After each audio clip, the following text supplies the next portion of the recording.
February the 23rd, 2025. Guys, it's been a busy weekend. Right now, we are under cloudy skies, very light sprinkles. We've got some moisture pulling in off the Gulf of Mexico. It is 44 degrees, feels like 42 at 9:40 a.m. Central Time. Anyway, we're supposed to have a nice week coming up, guys, more spring-like temperatures, and that may be very nice.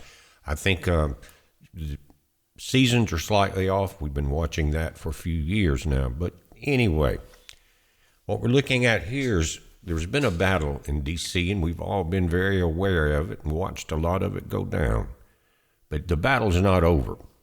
And the reason I'm saying that is in any news cycle, it only has a certain amount of time before it's put on the back burner, something else takes its place. And that's quite normal. But in this case, that does not need to happen.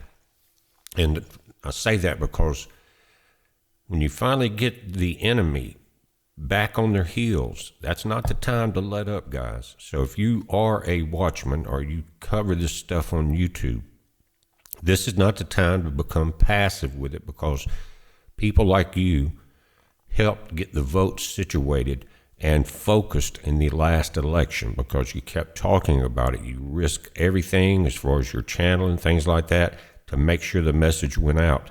And I watched a lot of you guys do it, and I think that had everything to do with the elections changing. Now, mainstream media is on the downhill slide to nowhere. You're starting to see more conservative sources, Breitbart, Gateway Pundit, things like that, Zero Hedge, and of course, YouTube. They're starting to stand up and keep the fight going.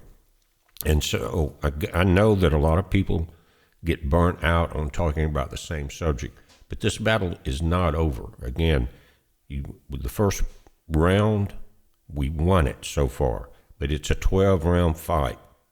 So we got to keep pushing the information out there and bringing awareness in, because even though it's kind of a burnout thing, they're uncovering so much information day to day that you never thought was really happening. We knew it was a lot of crooked stuff going on, a lot of wasted money, but when you start digging deeper, guys, it was corroded and rotted into every federal institution there was, including the U.S. Post Office, and that has something to do with this video.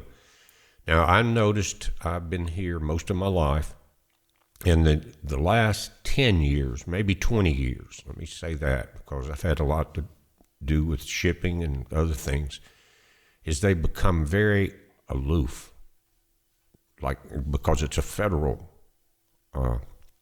organization.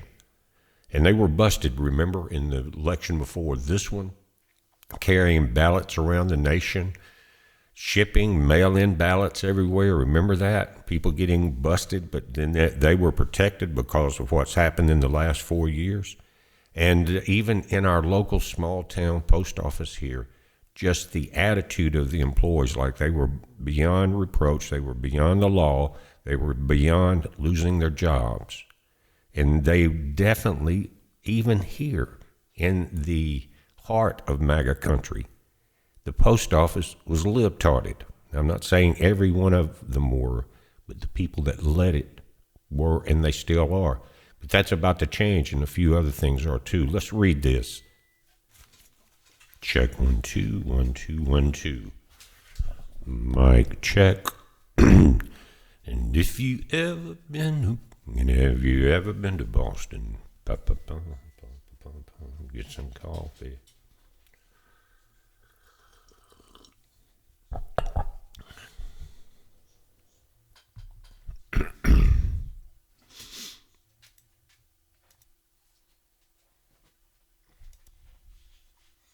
Now, this article is talking about one of those things, and it says, breaking news: Trump crushes the useless Postal Service and hands it over to the Department of Commerce. Goodbye to the progressive parasites.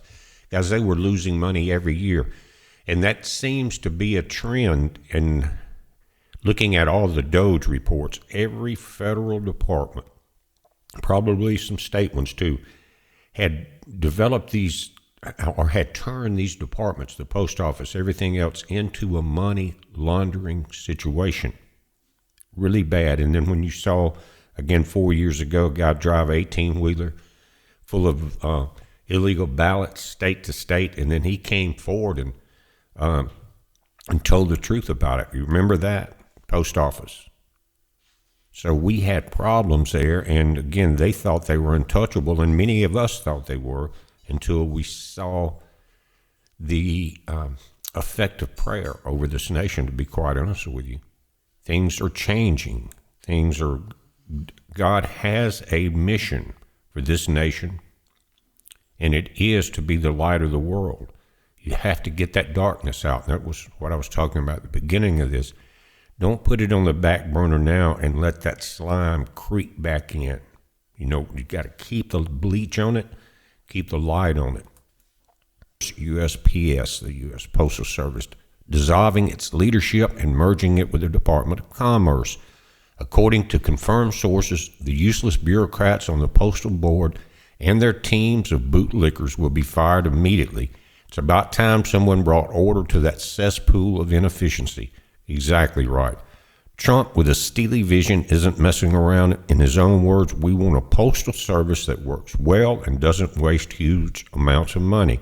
That wasting of the money is part of that federal corruption of money laundering hidden deep into every different department. They're saying postal board members and their teams will be fired imminently. And he's right. They said the USPS has been a bottomless pit with losses exceeding $9.5 billion in the last fiscal year. Guys, think about that. Think about it. In just last year, we've had 4 years of unbridled run of the post office in many departments, and many of that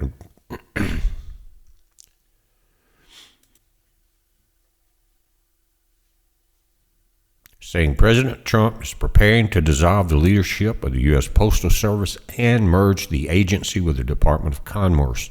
Postal Board members and their teams will be fired imminently. The USPS has been a bottomless pit with losses exceeding $9.5 billion in just the last fiscal year. A disaster that progressives have cheered with while lining their pockets. And not only that, cheating the vote. Trump's masterstroke is to bring the USPS under the wing of the Department of Commerce, led by magnate Howard Lutnick. He got voted in just last week. No more absurd subsidies for an agency wallowing in mediocrity. What a good statement. The plan seeks efficiency and profitability, something leftists with their love for waste will never understand. And guys, there's rumors and there's information going around that the Republicans right now are working to make sure the Democrats can never rise again. Of course, as time goes on, infection will creep in and rot will start to set, and there'll have to be another cycle. This time, though, we may be in this last cycle. I think our Father in heaven is getting ready to shut a lot of stuff down. Europe's in a mess. They keep trying to vote their way out, and then Germany, which basically is the leader of Europe in the Euro, is I think they're voting today, and I don't know how that's going to work out. You had 16 years of Merkel, and look how and what she did in 16 years was destroy Europe, along with Germany. It says there, Trump he is considering merging the U.S. Postal Service. They're saying the unions with a nest of freeloaders are already whining. The Postal Workers Union called this an illegal attack. But what did they expect? To keep sucking the public treasury dry while the country sinks? Trump doesn't negotiate with parasites, and that's right. It says this isn't just a reform, it's a declaration of war on the socialist status quo. Merging the USPS with Commerce ensures its operation like a business, and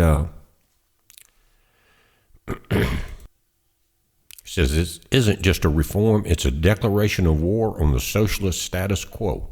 Merging the USPS with Commerce ensures it operates like a business, not a plaything for Democrats who used it in their 2020 election frauds.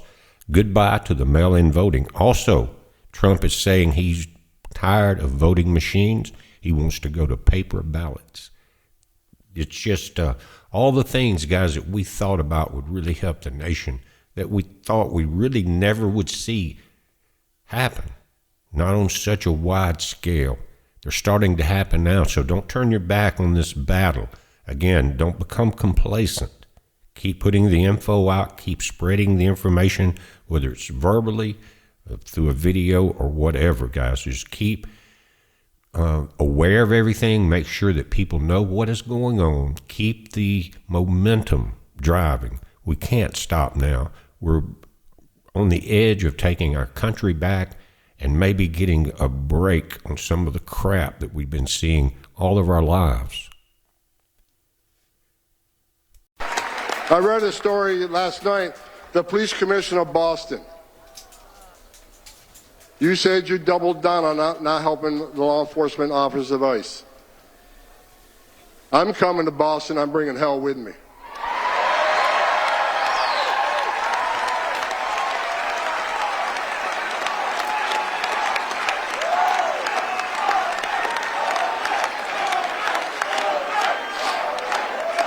I looked at the numbers this morning.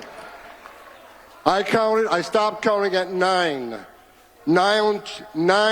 child rapists that were in jail in Massachusetts. But rather than honoring an ICE detainer, released them back into the street. You're not a police commissioner. Take that badge off your chest, put it in the desk drawer, because you became a politician. You forgot what it's like to be a cop. I read a story last night, the police